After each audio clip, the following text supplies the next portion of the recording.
D'où est-ce que vous venez? Comment ça, d'où je viens? Que ça peut vous foutre? Oh là, attention, non, vous payez pas ma tête en prime parce que ça va mal se mettre. Mais en prime de quoi? Non, mais vous êtes barré. Qu'est-ce que c'est que ces allers-retours en plein après-midi? Qu'est-ce que vous maquillez? Je prends l'air. Je peux ou il me faut un bon de sortie? Oh, je vais vous en faire préparer un de bonne sortie. Signé, tamponné, tout ce qu'il y a de plus officiel. Et puisque vous aimez les catapultes, on va vous mettre les miches dedans. Vous, votre fils, votre femme et tout l'orchestre. Et paf! Feu nourri! Direction Carmélide! La Bretagne vue du ciel! Ça vous apprendra à bouffer à tous les râteliers. Quoi? Et salut à tous, on se retrouve pour un nouvel épisode de Warhammer Made by Amateur en confinement, mais c'est pas grave, j'ai toujours mon adversaire préféré qui est à la maison, c'est-à-dire ma femme. Marie-Camille et moi vous offrons une bataille de 2000 points affrontant les terribles Skaven aux elfes sylvains. Je jouerai les Skaven avec une petite armée, avec de grosses figurines, pas beaucoup de troupes, même moins que les elfes sylvains, ce qui est assez aberrant. Et Marie a réalisé une liste d'armées elfes sylvaines assez bourrine. Donc 2000 points, une bâche classique, hein. Pourquoi? Parce que c'est confinement, on reste au chaud et on reste tranquille. Mon armée de 2000 points Skaven, j'ai vraiment voulu sortir mes grosses figurines et des gros régiments pour que ce soit simple à poser. J'ai choisi un prophète gris sur Clochurlant en seigneur. Donc un gros niveau 4, je lui ai donné le domaine de la ruine, il a eu le malfoot, la tempête warp, l'invocation des crevasses et le 13e sort, parce que c'est toujours plus drôle.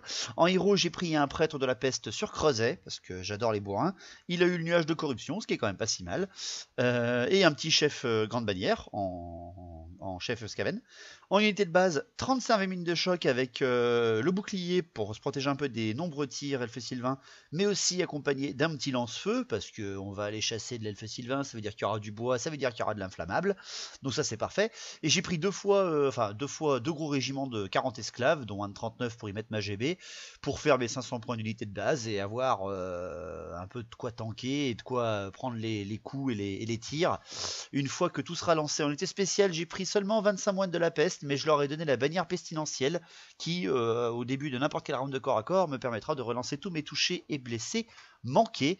Et en unité rare, pour finir, j'ai voulu me faire plaisir, j'ai pris un doublon d'abomination de Malphos. Pourquoi? Parce que j'aime la simplicité.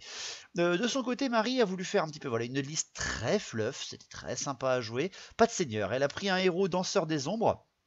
Donc avec le domaine de l'ombre bien entendu, en niveau 1, elle a pris le parchemin de dissipation avec parce que c'est toujours plus utile, et elle a eu le flétrissement en domaine de l'ombre, donc ça c'était hyper chiant, elle peut rabaisser d'un des trois l'endurance de quelque chose, contre les très nombreux tirs elfe sylvain ça va faire dommage. Elle a pris un capitaine grande bannière avec un bouclier et la grêle de mort, et elle a pris une amadriade avec son niveau 1 de la vie, et elle a eu la vigueur de printemps, donc parfait. En unité de base, 2 fois 10 gardes sylvains, et elle leur a donné les flèches anti-destruction, c'est-à-dire qu'elle avait plus 1 pour blesser et attaque enflammée contre les forces de la destruction.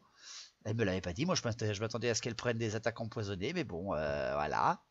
C'est très très très très chiant pour mes abominations, mais c'est pas grave. En reste d'unité de base, elle a pris 19 gardes éternels, parce que c'est toujours sympa avec le bouclier et l'état-major complet, et 39 dryades, pour y mettre la madriade et avoir une grosse horde de bois.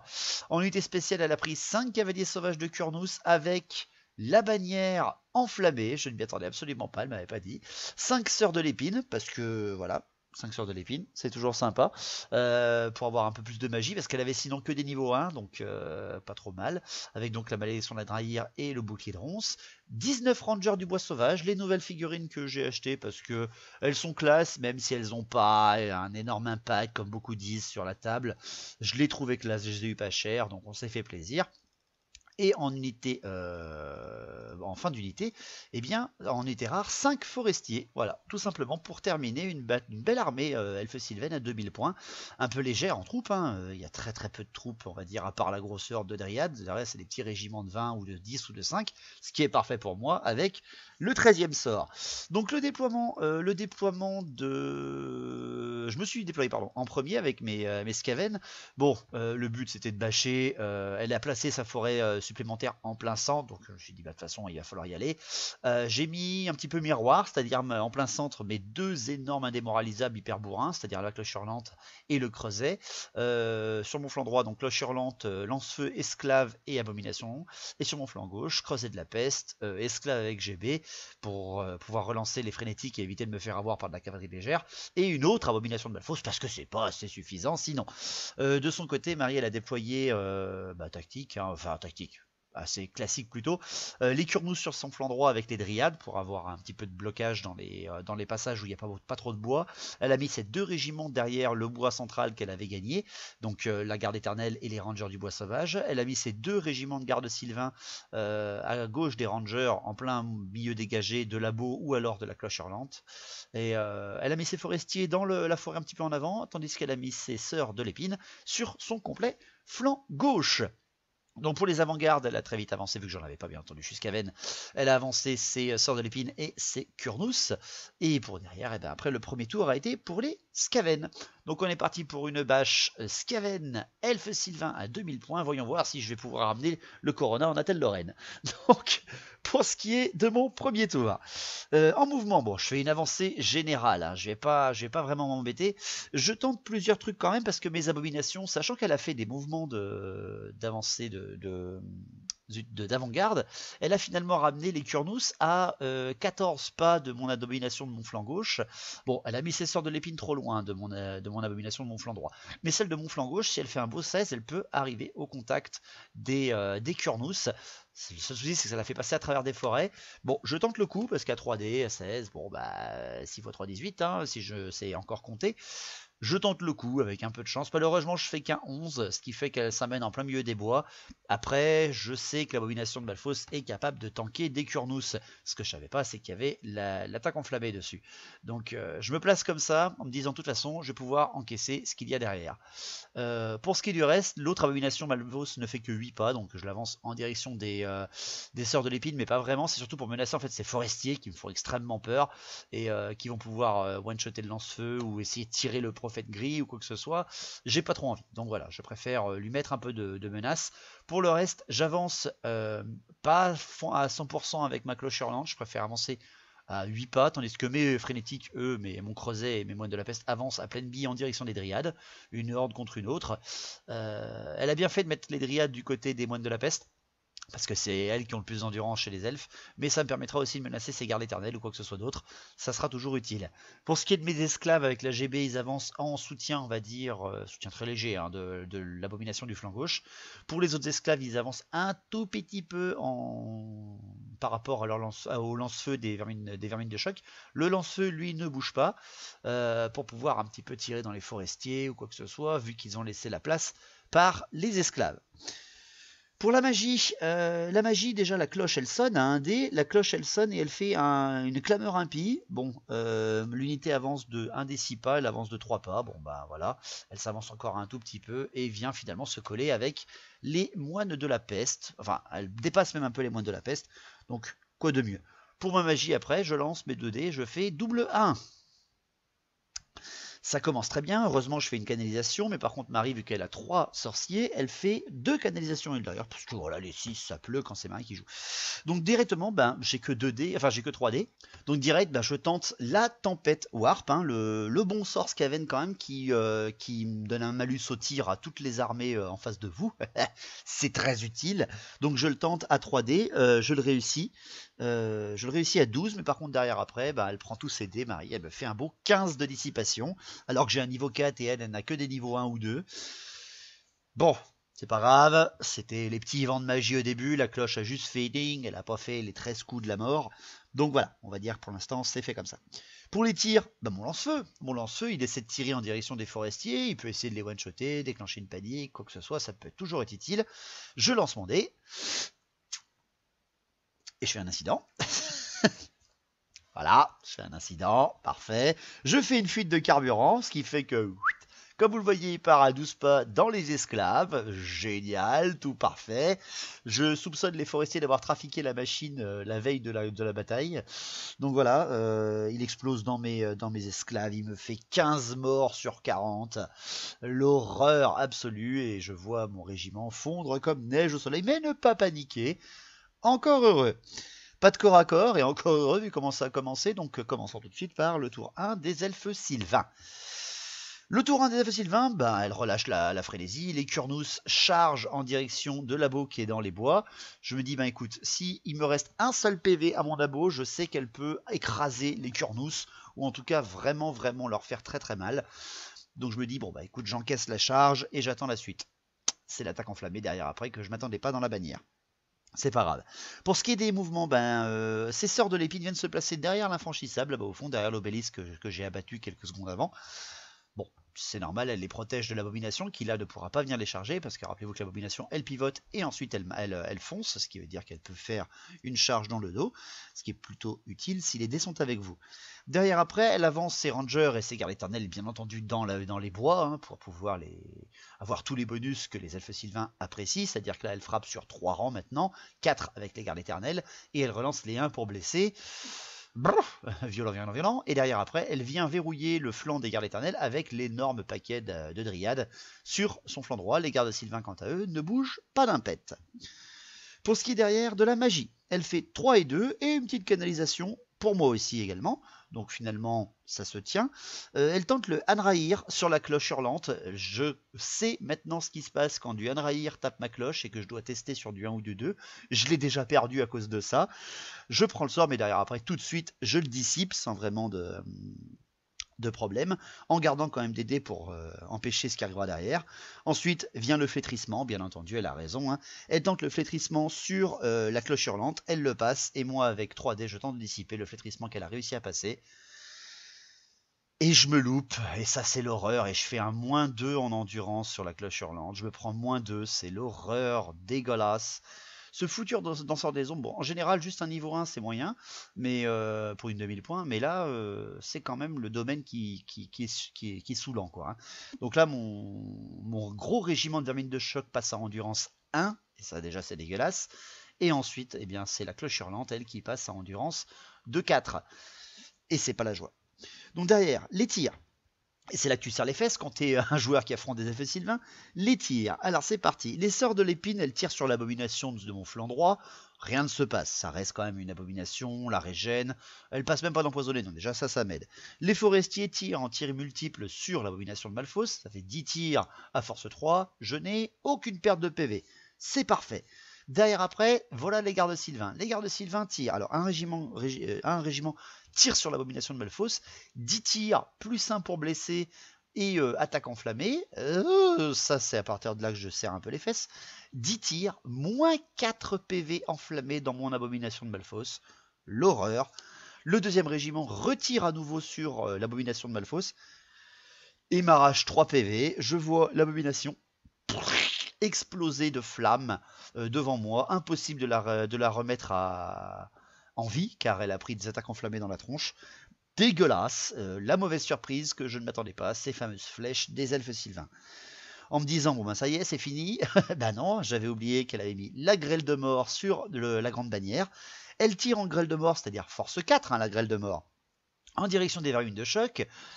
Qui sont en endurance de 1, je vous le rappelle. Alors sachez que sur la chaîne, la grêle de mort n'a jamais fait beaucoup de tirs, et pourtant là elle en fait 16 à 3D quand même. Hein.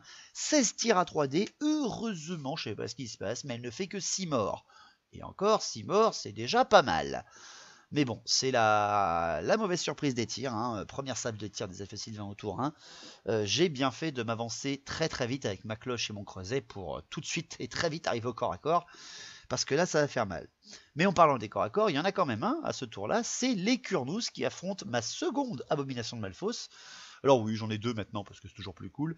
Les Kurnous qui frappent avant, bien entendu, qui sont dans les bois parce que mon abo n'a pas réussi à avancer suffisamment pour les charger. Ou, enfin, elle a trop avancé en fait, tout simplement. Bon, c'est ce péché d'orgueil un petit peu, là je me suis dit elle va pouvoir encaisser. Mais en fait, ces mecs frappent à force 5 quand ils chargent et elle a en seulement endurance de 5. J'arrive pas à me faire à l'idée qu'une abo n'a qu'une endurance de 5 et pas de 6. Ben, les Kurnous y frappent comme des espèces de gros demeurés, c'est des gros barbares absolus, et ils m'enlèvent, attaque enflammée, 7 PV sur une abo à 6 PV. Et je pouf. Ah mon dieu, qu'est-ce qui se passe? Et ben mon abo explose. C'était quoi? Je me fais avoir en fait complètement. Et les Kurnous avancent de 5 pas, sans déclencher de panique, heureusement dans les esclaves, grâce à la grande bannière qui est juste à côté. Voilà. Le plaisir du tour 1. C'était génial. C'était vraiment parfait. Donc, ça commence très mal. Je viens de perdre mes 2 abominations de Malphos, presque 500 points, sur une partie à 2000 en un seul tour de jeu. Je commence déjà à suer sec. Tour 2. Le tour de l'Escaven, écoutez, tour de l'Escaven, je charge bien entendu, mais moines de la peste, les moines de la peste, ils foncent en direction des dryades, bien entendu que j'y vais, bien entendu que je vais au corps à corps d'une façon assez violente. Également, bon, je serre un peu les fesses, parce que alors, je fais ça face à un test de terrain dangereux, et vous savez que j'ai très peur à cause de ce qui m'est passé déjà avec ma cloche hurlante, à cause de ce fameux test. J'envoie ma cloche hurlante avec mes vermines de choc, même si elles ont qu'endurance de 1, contre les rangers du bois sauvage. Je vais voir un peu ce que ça donne, ces mecs-là. Je ne peux pas charger en fait les 2 régiments d'elfes parce qu'il y a la cloche, le décor infranchissable de cloche, d'ailleurs Skaven, qui est devant moi, donc je ne peux pas cliquer les 2 régiments corps à corps, mais j'envoie quand même un char avec des vermines de choc force 4 dans des rangers du bois sauvage. Alors j'aurai pas tout le monde qui peut frapper, bien entendu. Je vais voir un peu ce que ça peut donner. Donc je réussis mes 2 charges, c'est quand même très important, mais ma cloche teste donc pour le test de terrain dangereux, et je loupe mon test de terrain dangereux sur ma cloche, et là je deviens tout bleu, je fais oh non mon dieu elle va encore mourir, je loupe mon test, mais heureusement derrière mon invulnérable de 4 me permet de survivre, de ne pas avoir de blessure, et encore heureux. C'est par contre la mort aussi de 4 vermines de choc de plus, donc j'en ai perdu 10 avant le début du combat, ça c'est très moche. Pour ce qui est après du reste, il me reste une dernière charge, j'ai oublié de le préciser, c'est les esclaves qui foncent dans les forestiers. Parce qu'ils sont peut-être encore 25 de mémoire, ils sont encore 25, je peux largement me faire 5 elfes avec 25 esclaves, sauf que je foire ma charge et que je me prends en plus 10 tirs dans la tronche et que je perds 5 esclaves dans la riposte. Donc c'est moche, c'est moche, c'est moche. Pour ce qui est de mes derniers mouvements, je reforme mes esclaves avec ma GB pour encaisser le choc des Kurnous qui va arriver incessamment sous peu pour le prochain tour.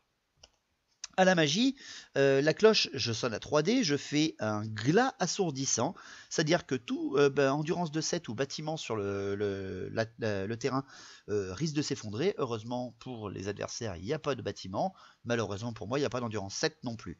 À la magie, je fais 4 et 3, et il y a encore une canalisation pour les elfes sylvains. Purée, mais c'est pas possible. Donc, je prends 6 dés, je prends 6 dés et je tente le très redouté 13e sort sur les gardes éternels, parce qu'ils sont que 20, ils sont sur mon flanc, ils risquent de me menacer, donc directement j'essaie de les transformer en Skaven et de changer complètement la stratégie de mon adversaire.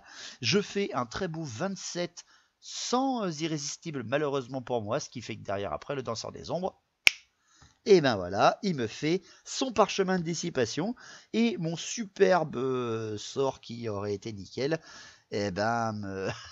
m'envoie dans les roses quoi. Ça m'envoie complètement dans les roses, c'est l'horreur, je perds donc tous mes dés pour rien finalement. Il me reste derrière après un seul dé, je tente de faire... je peux même pas essayer en plus, j'ai fait le con, je peux même pas essayer d'enlever le flétrissement sur mes vermines de choc, donc je tente une tempête du warp, je le passe, mais derrière après il reste tous les dés à Marie, elle me dissipe, c'est l'horreur. J'ai plus de tir parce que mon lance-feu m'a tué des esclaves, sinon c'est pas drôle. Donc les corps à corps. Bon alors les corps à corps, là c'est pas pareil.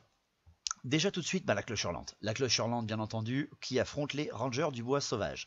Alors les rangers du bois sauvage sont très fragiles au corps à corps, ils ont qu'une endurance de 3, ils ont peu d'armure, par contre ils frappent assez fort, surtout quand quelque chose qui provoque la peur ou la terreur est contre eux. Bon, j'ai la cloche hurlante, je provoque la peur et la terreur. Donc je voulais voir un petit peu ce qu'il donnait en termes de combat. L'avantage, c'est par contre qu'on frappe en même temps entre les vermines de choc et les rangers du bois sauvage, parce qu'on a tous les deux une initiative de 5 et qui perdent leur frappe toujours en premier, vu qu'ils sont en armes lourdes. C'est d'abord le danseur des ombres qui frappe. Il frappe tout ce qu'il peut sur la cloche en elle-même. Il essaie quand même de taper ce qu'il faut. C'est d'abord surtout mes touches d'impact, par exemple, qui sont importantes. Mes touches d'impact de ma cloche ne font que 1 sur 1 des 6. Je tue un mec. C'est vraiment moyen. Derrière après, le général F. Sylvain, donc le danseur de guerre, choisit la danse qui lui permet d'avoir plus une attaque, ce qui fait qu'il a 4 attaques, force 4 sur une endurance de 4 de la cloche. Il m'enlève 2 PV sur la cloche. Les rangers qui sont en contact frappent aussi la cloche et m'enlèvent 3 PV. Il frappe beaucoup, mais je loupe la moitié, on va dire, de mes sauvegardes invulnérables. Le danseur de guerre m'avait tout touché, et j'en sauve 2 sur 4. Derrière après, les rangers m'en avaient fait 6 blessures et j'en sauve 3. Résistante la pépette, mais pas assez. J'explose après seulement 4 rangers au corps à corps avec mes vermines de choc. Pourquoi? Parce qu'ils ont une meilleure CC, je fais très peu de 4+. Vraiment dommage, je fais beaucoup de 3, c'est ça qui est vraiment dommage quand même, mais bon, c'est c'est affronter les elfes. Hein. Derrière après, mon Raogre en arrache 2 autres de plus, et c'est la riposte des rangers qui ne tuent que 2 vermines de choc. Donc ça, c'est quand même pratique. Bon, j'en ai arraché quand même 3, 4, 5, 6 rangers avec une 6 attaques de vermine de choc, 3 attaques de Raogre et une touche d'impact qui malheureusement n'a pas été suffisante. Donc c'est pas si mal, c'est pas vraiment le meilleur, mais bon. Les rangers perdent le combat, donc ça m'arrange, ils perdent le combat de 2 quand même. Hein. Ils perdent le combat de 2, bon ils sont à côté de la grande bannière, ils ont un commandement de 6, ils tentent le test, ils loupent le premier à 7, ce qui est vraiment dommage, ils le relancent grâce à la GB, et là, Marie fait un 3. What the fuck, hein, voilà, on s'en fout, les rangers du bois sauvage restent au corps à corps, et là, je vois ma cloche qui serre les fesses, pourquoi? Parce que les guerres éternelles sont sur mon flanc, et eux ils sont en pleine forme, et j'ai toujours mon endurance de 1, qui va être dégueulasse. Donc ensuite, le creuset. Bon, le creuset, les moines de la peste, le prêtre, c'est violent. C'est toujours violent contre n'importe qui. Surtout qu'ils là, ils sont en horde. Contre une horde de dryades. Bon, la horde de dryades, ça peut faire le café aussi. Hein. On blesse tous les deux sur du 5+. On y va, c'est parti. Donc déjà, les touches d'impact de mon creuset font 2 dryades mortes. Derrière, après, il y a 2 moines de la peste qui meurent et 2 dryades qui sont tuées par les vapeurs. Derrière après, je perds 2 moines de la peste par les dryades, bien entendu. Par contre après j'explose 9 dryades tuées par les moines de la peste. Et mon boulet à la fin en écrase 3 de plus, ce qui fait que, en sans compter après, c'est la madryade par contre qui en tue 2. C'est après la riposte des dryades qui finalement rattrape vachement le coup. Hein. Marie fait beaucoup d'attaques à 5+, surtout il ne faut pas oublier qu'elles ont la haine, en fait, les dryades, ce qui fait qu'elles relancent un nombre d'attaques très impressionnant. Ce qui fait qu'à la fin du combat, en comptant le boulet, les touches d'impact, les moines de la peste et toutes les attaques des dryades, du prêtre et de la madryade, j'ai tué 15 dryades et elle m'a arraché 14 moines de la peste quand même, ce qui est très très impressionnant. Heureusement que j'avais mon boulet et mes touches d'impact, hein, sinon c'est moi qui perdais le combat. Les dryades perdent de 1 le combat, mais elles ont encore un petit rang de plus, parce que vu que j'en ai tué que 15, moi j'en ai 14 de mortes, elles ont un petit rang de mieux. Elles ont encore 5 mecs derrière, tandis que moi, avec la place que prend le creuset, je n'ai pas un rang, j'ai que un rang complet, tandis que les dryades en ont 2. Elles sont indomptables, commandement 9 relançable avec la GB derrière. Elles bougent pas d'un pet, elles font un 4 de toute façon, donc même si elles auraient perdu le combat, sur leur commandement, elles ne bougeaient pas les pépettes.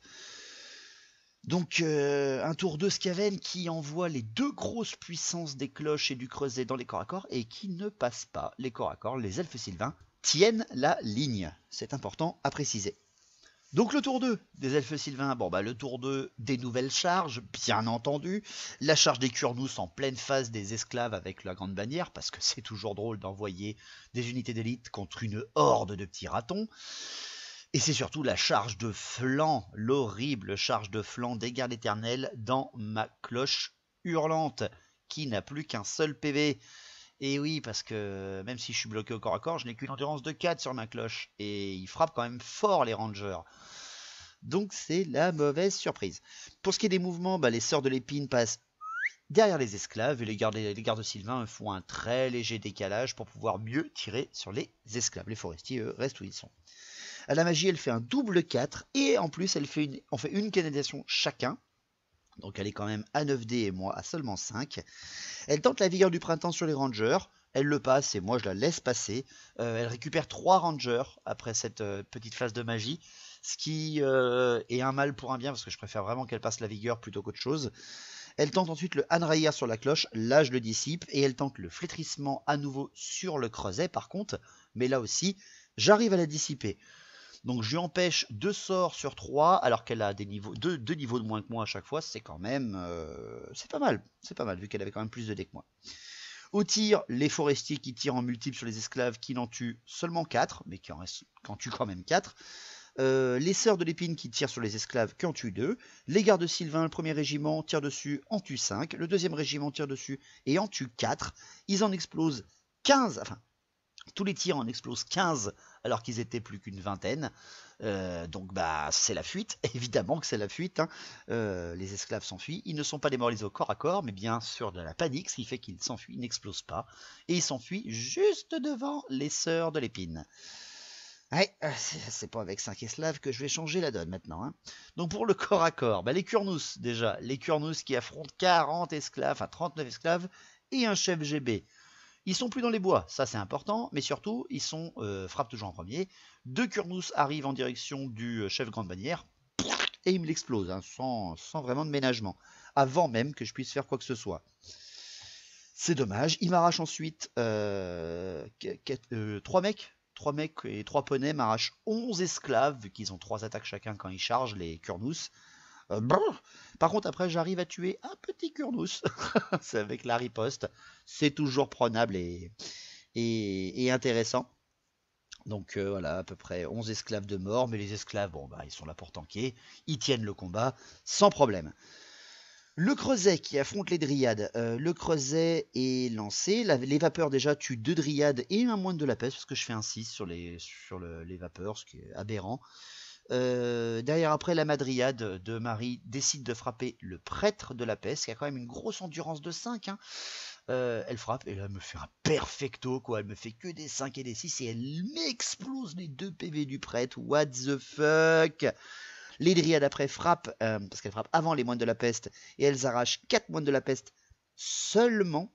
Je précise bien, avec toutes les dryades qu'il a, il ne me tue, enfin elle ne me tue que 4 dryades, 4 moines de la peste. C'est quand même pas mal. Et là, mes moines, ils activent la bannière de la peste pour que je sois sûr de relancer mes touchés et mes blessés manqués. Et là, avec les moines du creuset, plus tous les moines qui sont encore en combat, qui ont encore la frénésie, j'explose 15 dryades au corps à corps. 15 dryades qui sautent directement. Les dryades perdent. Elles s'enfuient seulement de 4. Et enfin, elles perdent, elles ont 4 au commandement et elles font un 5 en commandement. Donc elles s'enfuient. Et je les rattrape à 9 pas. Et j'explose la horde de dryades. Ça par contre, c'était sympa. Pour ce qui est après malheureusement de la cloche, là par contre qui est prise en tenaille avec ses marines de choc entre les rangers et les gardes éternels, le général Elfe Sylvain tente le tourbillon de la mort, ce qui veut dire qu'il a perforant et coup fatal.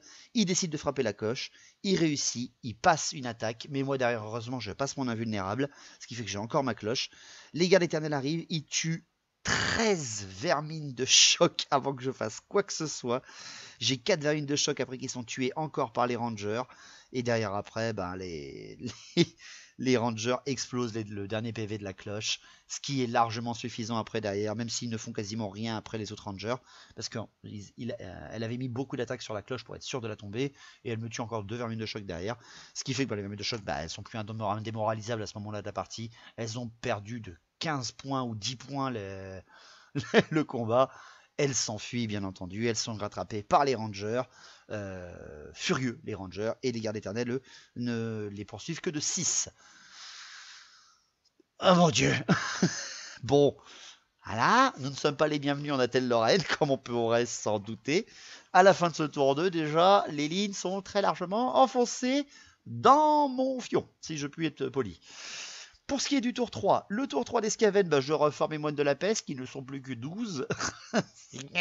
J'ai même plus de magie, j'ai plus rien, c'est l'horreur. Mes esclaves, eux, loupent leur ralliement et continuent de fuir à travers les sœurs de l'épine.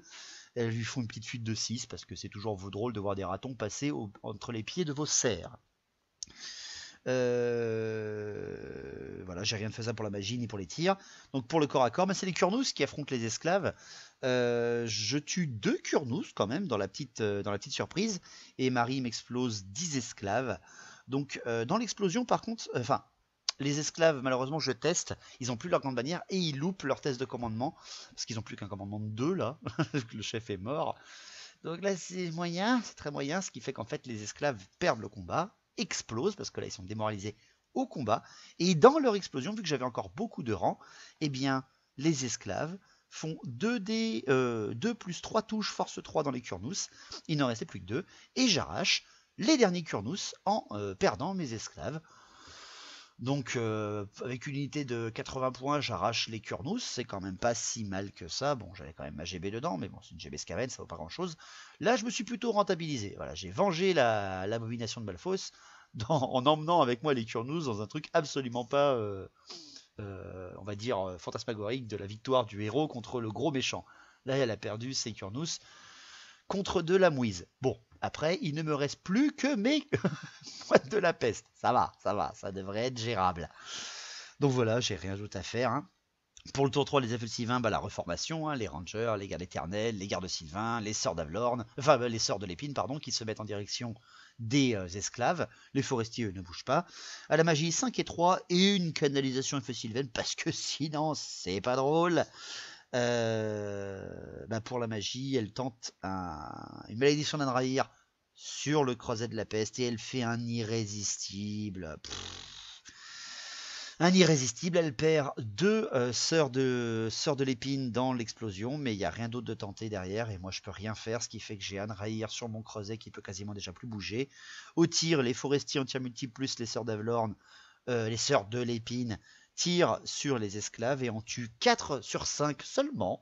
Donc il me reste un petit esclave, un petit raton. Et les gardes Sylvains, eux, grâce à leur petit mouvement, grâce à leur reformation, peuvent tirer en direction des moines de la peste. Et avec quand même tous les malus possibles, 20 tirs ne tuent que 4 moines de la peste.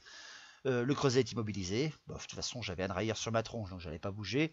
Bref, c'est la fin, complètement. Donc pour le tour 4, voilà. J'adore ces parties à 2000 points contre Marie. Au tour 4, je ne fais rien, j'ai rien de faisable. Mon esclave s'enfuit du champ de bataille. Et pour la fin du tour 4 des elfes sylvains, c'est l'avancée des sœurs de l'épine vers le creuset. Les forestiers foncent dans sa direction au cas où ils survivent à la salve de tir qui arrive. Les gardes sylvains avancent. Donc ils auront toujours le malus, mais au moins ils avancent quand même pour être mieux à portée. Les rangers, les gardes éternels également, ils retournent dans les bois. À la magie, elle fait 3 et 1 et une canalisation. Elle tente le flétrissement sur le creuset parce qu'elle s'est mis pile poil à portée avec l'avancée au maximum de ses rangers. Elle tente le coup. Elle passe le sort. Là par contre c'est moi qui est en déficience parce que j'ai plus rien pour la dissiper. Elle passe le sort bien entendu. Et elle m'enlève 3 points d'endurance sur le creuset et les moines. Ce qui fait que les moines ont 1 d'endurance et le creuset a 3 d'endurance. Ah les sœurs de l'épine tirent avec leur javeline en direction du creuset de la peste, des moines de la peste, pardon. Elles me tuent un moine. Premier régiment de garde sylvain tire sur les moines de la peste. Elle m'explose tous les derniers moines. Et le dernier régiment de tireurs de garde sylvain tire sur le creuset de la peste. Et voilà ce qu'elle fait en termes de blessures. Je vous le rappelle, c'est du 3+. Voilà. Sur 10 tirs, elle en loupe 2, je crois. 2, 4, 6, 8, c'est ça. Elle loupe 2 tirs de touche. Elle en passe 8 pour blesser. Et pour blesser derrière, après, elle en fait 7. Voilà. Pouf. Et le creuset explose sous mes yeux. C'est une superbe et magnifique annihilation. Voilà. C'était beau. Voilà. À Telle-Lorraine, je n'étais pas le bienvenu. Voilà. Tant pis pour moi. Hein. C'est parce que c'est ma liste. Hein. Voilà. Je vais me chercher des excuses. Je m'en fous. Si vous me dites que c'est une partie à sens unique, je m'en fous. C'était très drôle. C'était très sympa. C'était la première fois de ma vie où je voyais 2 abominations sauter en un seul tour. Voilà. L'horreur absolue. Non, voilà. Je m'attendais absolument pas à ça. C'est vraiment, hein, c'est le fait que je n'ai pas pu passer mon 13e sort au tour 2. Je passais mon 13e sort, franchement, ça changeait toute la bataille et je gagnais, franchement. Hein. Mais là, ouais, non, là, c'est la mauvaise surprise. Je me suis fait refouler. L'unité du match, pour moi, j'en ai pas vraiment. Hein. Si, je dirais quand même les moines de la peste, hein, les moines de la peste avec le creuset qui ont arraché quand même 40 dryades.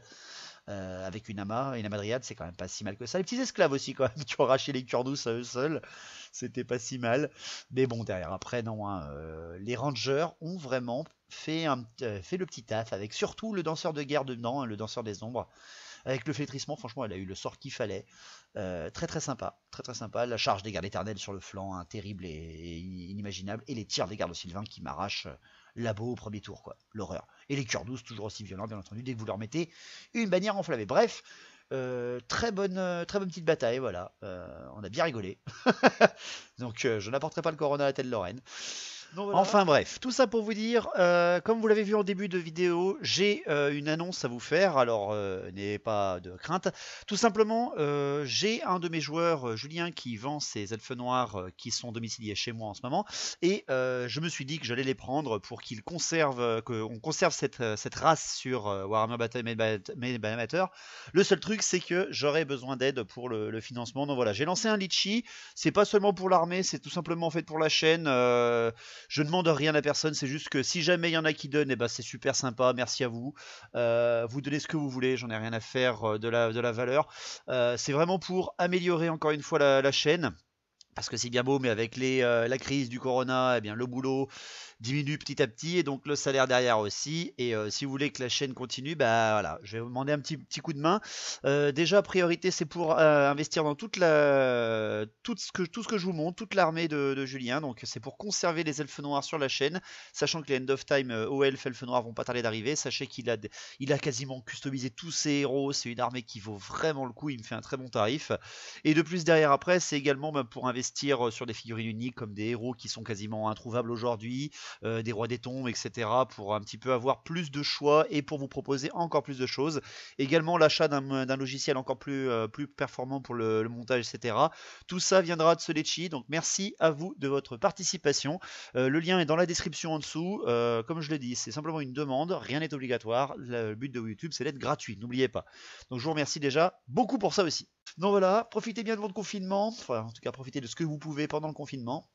Nous de notre côté, je vais essayer de refaire une bataille plus grosse ce coup-là pour rouler sur Marie-Camille ce coup-ci. Elle prendra ses vachettes et je sais pas, je prendrai quelque chose d'autre pour lui apprendre un peu l'humilité. Ne regarde pas comme ça, tout va bien. Ouais, si vous voyez ses yeux, c'est les mêmes que Kazrak le Borgne.